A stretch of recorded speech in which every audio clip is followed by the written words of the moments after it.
কেতাবের বিধানকে সমাজে প্রতিষ্ঠিত করার জন্যে এবং সর্বোত্তম হিকমত অবলম্বন করে দুনিয়ায় দ্বীন প্রতিষ্ঠার জন্যে যে অঙ্গীকার, সে অঙ্গীকারের সাথে জামাত ইসলামীর কার্যক্রম সম্পৃক্ত বিধায় জামাত ইসলামীতে যারা বিভিন্ন পর্যায়ে দায়িত্ব পালন করবেন তাদেরকেও এই শপথটি নিতে হয়। আমরা যারা এখানে বসে আছি রুকন হিসাবে আমরা শপথ নিয়েছিলাম,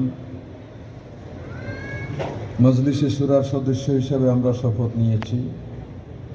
কর্ম পরিষদের সদস্য হিসাবে আমরা শপথ নিয়েছি, বিভিন্ন বিভাগীয় দায়িত্ব পালনের সময়ে আমরা শপথ নিয়েছি। এই শপথ মূলত